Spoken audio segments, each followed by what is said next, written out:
Não vou mentir para você, não vai ser assim tão fácil como pegar um pendrive, plugar no seu cérebro e imediatamente você vai estar com a música toda traduzida e um novo vocabulário na sua cabeça. Não, não vai ser assim.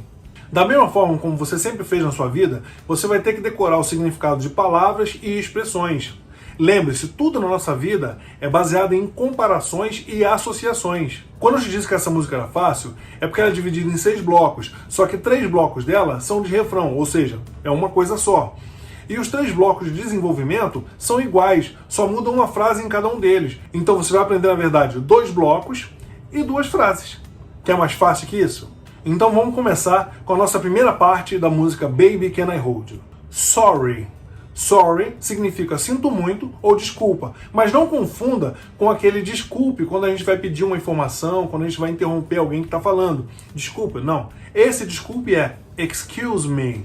No inglês, tanto quanto no português, nós temos os pronomes pessoais, e eles são I, que significa eu, you, que significa você, he, que significa ele, she, que significa ela, it, que significa isso, que são para coisas, we, que somos nós, you, olha aí, you, outra vez, a gente acabou de falar do you antes, que era você, e esse you é o plural, tá? Então é vocês. E o they. They significa eles. O verbo português ser, em inglês, é o verbo to be. E ele é conjugado de forma diferente para cada pessoa ou grupo de pessoas. Então o verbo ser, quando a gente usa para o pronome eu, é eu sou. E eu sou em inglês é I am. Para o grupo ele, ela e isso, nós vamos usar ele é. E em inglês é he is, she is, it is. E para todos os outros, como é plural, é são, que em inglês é are. Então o nosso quadro para o verbo to be nos pronomes pessoais é I am, you are, he is, she is, it is, we are, you are, they are. E isso não muda. Isso é sempre assim. Pode ser que você acabe encontrando isso em alguma música, que eles colocam de uma forma errada, mas isso aí se chama licença poética, que eles usam para poder rimar e aí acaba saindo uma coisa errada. Mas isso também, de maneira nenhuma, é aceitável, está errado. Talvez você pense que essas explicações estão muito longas ou desnecessárias, mas eu quero realmente que você aprenda e que você entenda o que você está escutando, o que você está vendo, o que você está escrevendo e até o que você está falando. Com o tempo, essas explicações vão diminuindo, porque o seu vocabulário vai aumentando. Por isso eu lhe peço, tenha paciência, a coisa vai melhorando. Is. Is, a gente já aprendeu que significa é. All significa tudo ou todos, o que é uma universalidade. Mas também existe uma outra palavra com o mesmo significado, que é a everything. Em inglês, existem várias palavras compostas, que são palavras feitas com 2 ou mais palavras já conhecidas. E esse é o caso da everything, que é feita pela palavra every e pela palavra thing. Every significa toda vez, cada, toda. E thing significa coisa. Everything, cada coisa, todas as coisas, tudo. E a diferença entre as duas é que o all, em quase todas as ocasiões, salvo raras exceções, ele precisa de um complemento. Só que o everything, ele já tem o seu complemento, o thing. Agora, se a gente fosse se referir a pessoas, não seria nenhuma nem outra. Seriam 2 outras palavras, que seriam everyone ou everybody. Every, a gente já conhece. A diferença agora é só o one e o body. Esse one é o mesmo pronome indefinido que nós temos no português. Uma, uns, umas. Lembra? O everybody é every, que a gente já conhece, mais o body, que é corpo, né? Então, todos os corpos, cada corpo, todos os corpos é todos. Então, apesar das duas palavras significarem a mesma coisa, everyone é mais formal que everybody. Em um texto escrito formal, você jamais vai escrever everybody, você vai escrever everyone. Em uma reunião de negócios ou um jantar, você não vai falar everybody, você vai falar everyone. É muito mais educado, muito mais polido. E seguindo a mesma lógica da universalidade que a gente falou agora há pouco, a gente tem o inverso do tudo ou todos. O nada, nenhum ou ninguém. Nothing, no one, nobody e none. Eu acredito que você já sabe o significado das palavras yes e no. Yes, que significa sim, e no ou not, que significa não. E se você não sabia, agora já está sabendo. Então a gente volta de novo a analisar palavras. Nothing, no thing, nenhuma coisa, nada. No one, não nenhum, ninguém. Nobody, não corpo, nenhum corpo, ninguém. Viu como é fácil? That, em inglês, significa aquilo, que é aquela coisa que está fora do meu alcance imediato. Se fosse isto, em inglês seria this. Entretanto, neste contexto, o that aqui quer dizer aquilo que ou simplesmente o que. Ah, e a pronúncia correta não é day. Day seria a pronúncia da palavra D-A-Y, que significa dia.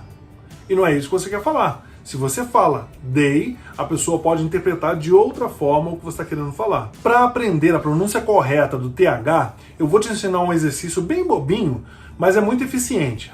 Vamos começar com a palavra nossa. Mas quando você estiver falando a palavra nossa e estiver pronunciando o SS, justamente nesse momento você vai trazer a sua língua até a ponta dos seus dentes e vai fazer um som como se fosse um F, mas não é. E vai ficar assim, nossa. Repita com outras palavras que tem um som parecido. Paçoca, pessoa, assim. Você pode até cantar aquela musiquinha. Nossa, nossa, assim você me mata. Então agora você já sabe como pronunciar o TH. Sempre coloque a sua língua na ponta dos dentes. E aí vai ficar that, think, they. Beleza? Can. Can em inglês significa poder, mas é poder no sentido de capacidade. Enquanto que se você fosse falar poder no sentido de permissão, seria may, que também significa uma outra coisa, pode significar o mês de maio. Por isso que eu falei para você que é importante a gente saber o contexto. Quando você está falando a palavra may, de repente está falando do mês de maio e você não está falando nada de permissão. E qual a diferença entre as palavras can e may? Permissão e capacidade. Para ficar mais claro, né, tem aquela frase do apóstolo Paulo, que é tudo me é lícito, mas nem tudo me convém. Esse tudo me é lícito é eu posso fazer tudo, eu tenho o poder, a capacidade de fazer tudo, mas nem tudo me convém, quer dizer, nem tudo me é permitido. Esse tudo me é lícito, né, tudo eu tenho capacidade, tudo I can, né, mas nem tudo me convém, nem tudo I may. Entendeu? E ó, mais um exemplo é, eu posso te dar um tapa na cara? Bom, se eu estou perguntando como capacidade, eu tenho a capacidade de te dar um tapa na cara? Sim, você tem a capacidade de me dar um tapa na cara. Agora, se eu estou te perguntando, eu posso te dar um tapa na cara no sentido de permissão? Você vai dizer, não, você não pode me dar um tapa na cara. Você não tem a permissão de me dar um tapa na cara. Ficou claro agora? Agora, se fosse poder no sentido de potência, seria power. Aliás, o power também é usado para energia, e você já deve ter ouvido isso antes. Por exemplo, um motor de 10 HP. Esse HP é de horsepower, e horse é cavalo, e power, né? Cavalo, força. E por que cavalo, força? Porque quando os motores foram criados, o único parâmetro que eles tinham era a força de um cavalo. Então eles falavam que aquele motor equivalia à potência de X cavalos puxando. Horsepower, HP. Apóstrofo T depois do can. A gente aprendeu antes que o no e o not significam não. E é justamente isso. Esse T, ele é justamente essa forma contraída de se dizer não, de se fazer a negativa do que veio antes. Então, can, not, ou cannot, ou can't.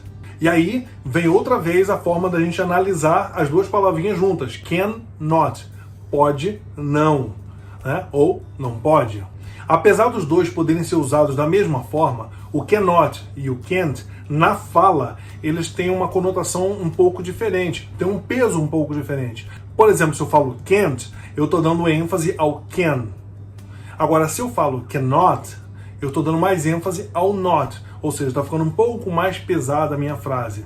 Quer um exemplo disso? Se eu falo para você que eu fiz curso de inglês, mas eu não consigo falar inglês, eu vou dizer I can't speak English. Ou eu posso dizer I cannot speak English. Viu a diferença? O peso da frase? Say. Say, em inglês, significa dizer. Dizer, falar, conversar, são palavras que parecem a mesma coisa, né? Mas são diferentes. E no inglês também é assim. Vamos falar agora de 5 palavras que têm a ver com conversação. Say, speak, tell, talk, chat. Say significa dizer. Speak significa falar, especialmente quando você está falando algum idioma ou quando você está falando para uma plateia, para uma multidão. Tell significa contar. Quando você está contando uma história para alguém, quando você está contando algum segredo para alguém. Talk significa conversar. Mas agora a gente também tem uma outra expressão que também significa conversar, mas é muito mais usada nos dias de hoje em todos os países para falar de conversas via internet. É o chat. Agora chegamos ao final da nossa primeira frase e ela ficou assim: Sorry is all that you can't say. E ela significa desculpe. É tudo que você não consegue dizer ou é tudo que você não sabe dizer. Isso tem a ver muito com o contexto que a gente vai aprendendo de acordo com as frases que a gente for traduzindo, você vai entender por que ela está falando isso. Agora que a gente já traduziu essa frase, eu quero que você dê uma olhada no seu texto e veja se as palavras que você marcou desta frase, que você achou que você sabia a tradução, realmente estavam certas. Se não estiverem, não tem problema. Tem certas palavras que a gente acha que o significado é um e é outro. Ou tem palavras que elas, dependendo do contexto, elas mudam. Não se preocupe, você vai aprender tudo isso aqui. Viu só? Nesta aula, só na primeira frase, você aprendeu um monte de palavras novas.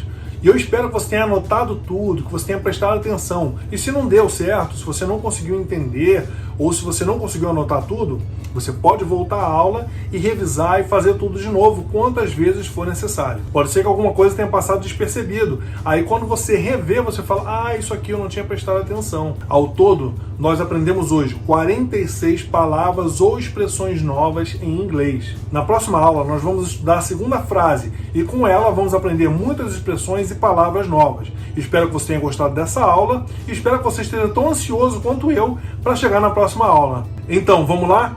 Clica aí na próxima aula.